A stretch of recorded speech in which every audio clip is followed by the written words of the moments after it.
자, 이번 시간에 여러분이 이제 가장 중요하다고 생각하는 파트가 뭐냐 하면 감염병이란 무엇인가라는 근본적인 우리가 개념을 아셔야 됩니다.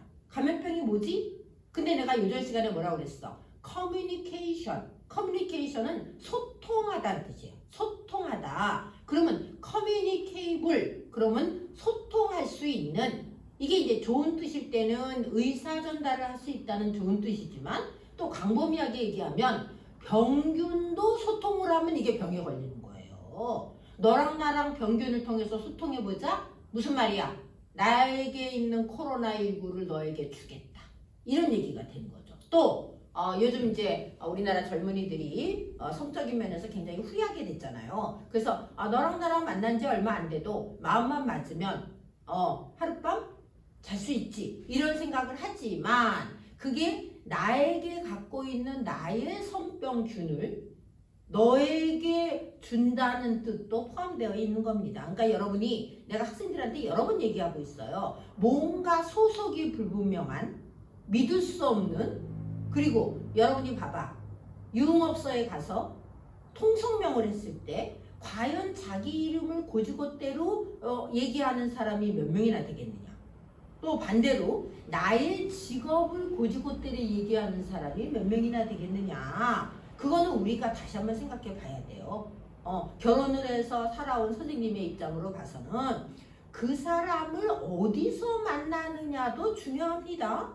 그렇다고 여러분이 무슨 결혼정보업소에서 만나, 그건 아니고요. 적어도 건전한 장소에서 분위기도 진지한 곳에서 만난 사람을 우리가 하는 거라. 예를 들어서 회사 일로 만난 사람이 나한테 그 사람이 나이도 속이고 직업도 속이고 이름도 속일 리는 없죠. 여러분이 결혼정보회사를 차라리 이제 그 자녀의 배우자를 선택하는데 결혼정보회사를 통해서 하는 것이 속 편하다고 생각하는 어른분들 있어요. 왜? 여러분의 경험이 없겠지만 결혼정보회사에 등록을 하려면요, 원천과세 증명이라고 해서 전년도에 자기가 월급을 얼마 받았다는 증명서 제출해야 되고요, 최종 학교 졸업 증명서 제출해야 되고요, 재직 증명서 제출해야 됩니다. 여러분 알고는 있었죠? 얼핏? 알고 계셨죠? 생후 처음 듣는 소리다 이런 건 아니죠. 우리가 상식적으로 다 알고 있습니다. 너 작년에 연봉 얼마야? 너 어느 대학 나왔어? 졸업증명서 제출해. 너 그 회사 다니는 거 맞아? 그럼 재직증명서 제출해. 그런 여러 가지 증거 서류를 내야 되기 때문에 차라리 커피숍에서 우연히 만난 남자보다 결혼정보회사의 남자가 더 믿음직하다. 그 말도 맞는 말이에요. 맞는 말입니다. 나 아는 사람은 이 얘기 터놓고해서 얘기하지만 4년제 대학인 줄 알았는데 나중에 보니까 4년제 대학 이름만 앞에 있는 전문대학 2년제 간호사였는데, 그래서 그때 헤어졌죠. 왜냐하면 그 사람이 2년제를 나와서 인간성이 못됐다는 게 아니고요, 2년제를 굳이 4년제로 포장한 게 잘못된 거죠. 자, 그래서 감염병은 커뮤니케이블 디지즈. 그래서 우리가 질병관리본부를 CDC, 커뮤니케이블 디지즈 컨트롤, CDC라고 얘기합니다. 그래서 우리가 33쪽에 보시면 중간 좀 보세요. 18세기 중반부터 인류는 전염성 질환으로부터 수많은 생명을 구해왔다. 그럼 그전에는 어땠느냐? 결국은 역사적으로 가장 많은 사망자를 낸 거는 전쟁이 아닙니다. 이 제1차 세계대전의 사망자와 제2차 세계대전의 사망자가 가장 많다고 생각하지 않아요. 전쟁으로 죽은 사람 숫자보다 인플루엔자, 독감으로 죽은 사람 숫자가 많은 거 아시는지요? 많아요. 독감 처음 됐을 때 2차 세계대전 사망자보다 많았어요. 그 다음에 또 하나 패스트는 심한 말로 그때는 통계가 제대로 안 돼서 그렇지 유럽에서 유럽인의 2분의 1을 죽였다. 그런 설이 있습니다. 그 다음에 또 하나, 패스트는 매개체 중에 하나가 매개체, 주 매개체가 쥐예요. 쥐. 그러면 쥐가 다니는 환경이 과연 얼마나 청결했을 것이냐. 그만큼 이제 청결하지 않고 불결한 지역에서 발생하게 됐다는 거죠. 작년인가 재작년에 중국에 패스트 환자 있었어요. 중국의 아주 오지에, 오지에 있었었죠. 그래서 이제 대표적인 질병이 패스트, 인플루엔자, 천연두, 콜레라, 홍역 등이죠. 근데 이제 우리가 지금은 이러한 질병으로부터 벗어났는데 특히 그 중에 천연두는 옛날부터 마마, 곰보죠, 곰보. 곰보. 수두와 똑같은 바이러스지만 훨씬 더 수두보다 아주 위중한 경과를 초래하고 눈에 띄는 후유증을 남게 하는 게 천연두입니다. 그래서 이제 이 천연두는 1979년 WHO에서 이 지구에서 사라졌다라고 발표를 하고 이제 천연두 바이러스는 지구상에 없다. 그러니까 이걸 우리가 접종 종두라고 해요. 종두 접종. 선생님 종두 접종 하죠. 여기 팔뚝에 있어요. 여기 삼각근 쪽에. 근데 이제 그런 접종은 이제 멈췄는데 그럼 우리가 천연두를 극복했다 그래서 지구의 전염병이 사라졌느냐? 그렇지 않습니다. 또 새로운 뉴 디지즈가 나타나는 거죠. 대표적인 게 에이즈, 그다음에 변이독감, 코로나, 메르스, 신종플루 이런 것들은 인류를 위협하는 대표적인 전염병 질환입니다. 자, 그래서 그 밑으로 가세요. 자, 그러면 이렇게 전염병이 극복이 되면서 인류에게 질병이 사라졌느냐? 그렇지 않습니다.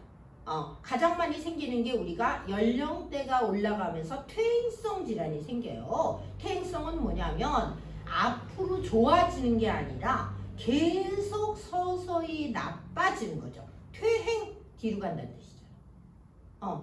뒤로 간다는 거죠. 그래서 퇴행성 질환도 증가하고요. 그 다음에 만성 전염병이 있고요. 만성 전염병, 또 감염병이 있고요. 그 다음에 성의 자유화와 함께 성병도 만연합니다. 성병도 만연합니다. 그 다음에 이제 결핵도 이 지구상에 없어지지 않고 있어요. 우리나라가 지금 굉장히 부끄럽게 생각해야 되는 것 중에 하나가 결핵은 못 먹고 못 살고 그런 나라에만 있는 질병이고요. 영양 상태가 불량일 때 결핵에 잘 걸리거든요. 근데 이상하게 우리나라 지금 결핵 환자 많습니다. 조심하셔야 돼요. 우리가 조심하는 방법은 지금 이제 코로나 때문에 마스크를 쓰고 다니니까 활동성 결핵 환자의 비말이 나한테 전파될 확률이 적지만 그 다음에 또 하나는 평소에 자신의 면역을 높이고 또 하나는 영양을 잘 관리해서 건강한 영양 색깔을 갖고 있어야 결핵 환자랑 컨택이 있어도 나한테 얼마 오지 않습니다. 그래서 결핵은 무서운 게 뭐냐면 투약 기간이 너무 길어요. 옛날에는 무조건 1년 투약 기간이었죠. 근데 요즘은 어때? 8개월. 더 중하면 9개월 동안 매일 약을 먹어야 돼요. 작은 일 아닙니다. 그래서 이제 우리가 감염병이 사라진 것이 아니라 새로운 감염병이 나오기 때문에 우리가 그 질병에 대해서 연구를 해가지고 그 질병을 어떻게 퇴치할 것이며 만약 그 질병이 발병해도 우리한테 어떤 영향을 끼칠지를 알아봐야 되는 거죠. 자, 그래서 거기 보세요. 감염병 발생의 양상이 있어요.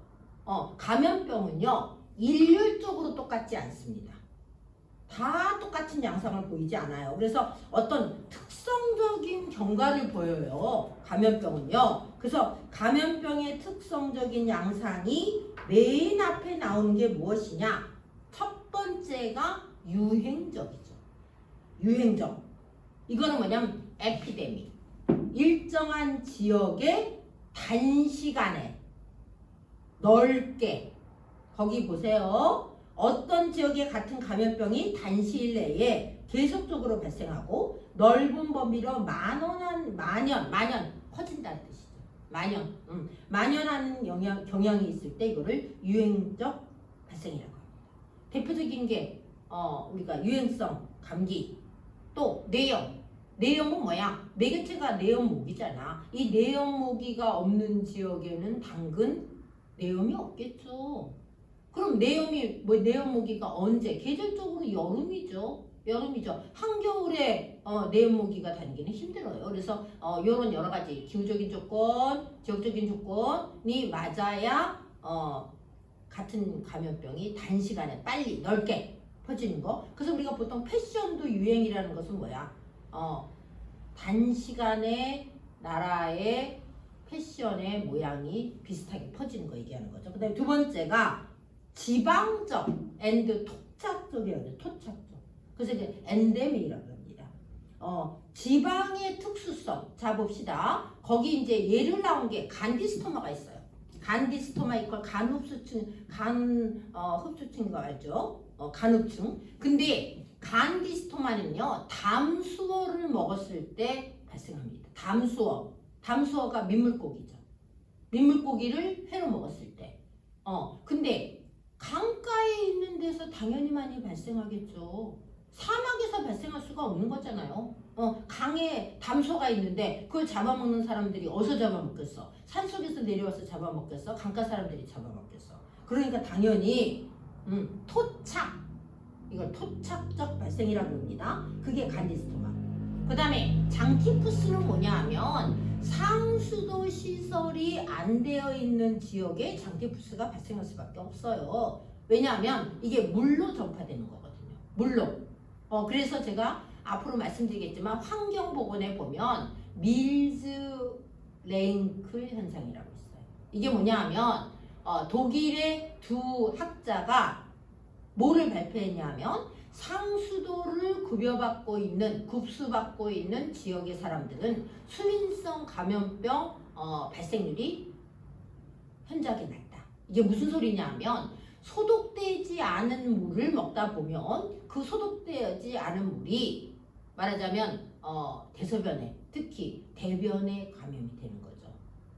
그래가지고 우리 몸속으로 들어오게 되는데 그 대표적인 게 뭐냐면 장티푸스. 옛날에 우리가 연병, 장질부사라고 얘기했던 게 장티푸스고요. 그 다음에 콜레라, 이질 이거 다 수인성 전염병입니다. 그러니까 여기서 보면은 장티푸스가 생겼다는 것은 그 지역의 급수 상태가 열악한 곳이다. 그래서 우리나라도 해마다 콜레라 환자가 한두 명 생겨요. 근데 우리나라에서 생긴 게 아닙니다. 어디서 생기냐? 동남아 여행 갔다 와서 그래서 이제 요런 그 특징을 갖고 있고요. 그 다음에 이제 또 하나 나오는 게 여러분이 코로나19에서 팬데믹 여러분이 영어 단어는 모르시지만 우리나라 한글로 팬데믹 그게 뭐냐면 세계적 발생이에요. 세계적 발생. 이거를 범발적이라고 해요. 범발적. 넓게 발생한다. 그래서 지금 코로나19로 고생하는 인류가 바로 이게 팬데믹이죠. 그러니까 이게 왜 이렇게 빨라지느냐. 옛날에 배 타고 말 타고 다니던 시절이 아니고 요즘은 오늘 대한민국 균이 비행기 타고 10시간 뒤면 미국까지 도착한다는 거예요. 그러니까 교통수단의 발달이 결국 팬데믹을 부추기는 거죠. 거기 보세요. 전국 또는 전 세계에 퍼지는 경향이 있을 때 이거를 범발적, 세계적 발생이라고 합니다. 길게 말할 필요 없어. 대표 코로나19. 그 다음에 네 번째 보세요. 산발적 발생. 산발은 뭐야? 군데. 드문. 이게 산발이에요. 그래서 산발적 발생은 전파 경로가 불확실하면서 장소와 시간을 달리해서 발생할 때 이게 이제 전형적인 렙토스피라.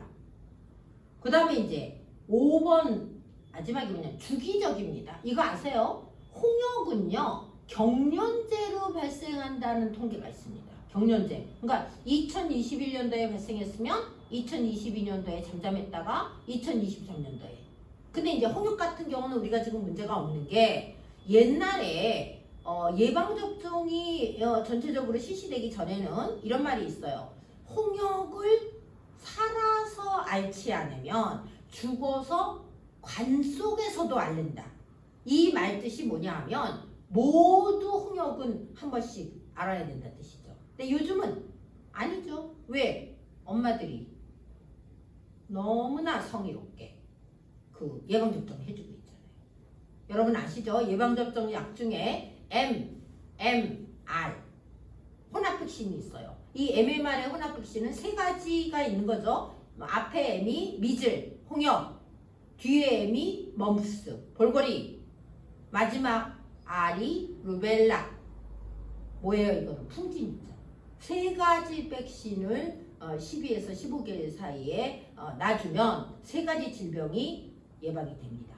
그러니까 요즘 아이들은 홍역에 걸리지 않고 안전하게 일생을 살지만 물론 이제 우리가 평생 앓게 되는 병이 홍역 하나만은 아니기 때문에 그리고 이제 우리나라가 지금 영유아 관리가 얼마나 잘 돼 있냐 하면 일정한 나이가 되도록 예방접종을 안 한 어린이는요 통계가 잡아서 올라가요.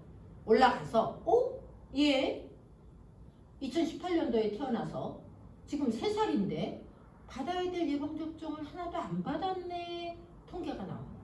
또 초등학교 들어갈 때 얘는 지금 초등학교 들어갈 나이가 됐는데 예방접종도 하나도 안 하고 학교에 통지서도 안 받아가고 얘는 어디로 간 거지? 다 관리를 하고 있단 말이죠. 그래서 주기적 발생은 보통 이제 2 내지 4년마다 유행하는 감염병이 있고요. 그 다음에 그 홍역 같은 거는 경련제로 유행하고요. 그 다음에 또 하나는 웃기는 게 계절에 따라서 많이 발생하는 질병이 있습니다. 그래서 홍역은 봄에 많이 발생하고 그 다음에 수두는 초여름에 많이 발생하고 그렇죠. 그래서 제가 예전에 한번 얘기했죠.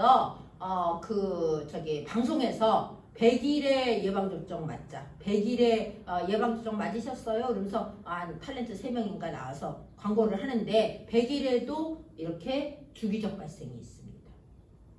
그러니까 결국 이제 우리가 내가 낳은 어린아이가 내가 예방접종에 조금만 신경 써주면 어떻게 될 수 있는 거야? 충분히 그 질병에서 해방될 수 있는데 요즘 엄마들은 잘하고 있죠. 나라에서 계몽도 많이 하고 있고 연락도 주고 자, 그 다음에 그 밑에 나옵니다. 감염병의 정의와 분류가 나오는데요. 이건 뭐냐면 감염병의 그 정의는 뭐라고 할 수 있냐면 일단 인체가 바로 리얼하게 말하면 이제 아까 말한 숙주죠. 숙주. 그 질병이 내 몸에서 증식을 하고 감염을 일으키면 숙주가 나고 그 다음에 그 질병이 우리 집 반려견 멍멍이한테 발생을 하면 그 숙주가 우리 멍멍인 거예요. 근데 알아두셔야 돼요. 이름이 똑같다 그래서 균이 똑같은 거 아닙니다. 사람에게 생기는 홍역이 강아지 홍역과 같지 않아요. 균 같지 않습니다. 거기 보세요. 인체 내에 침입하여 증식하고 조건이 있어.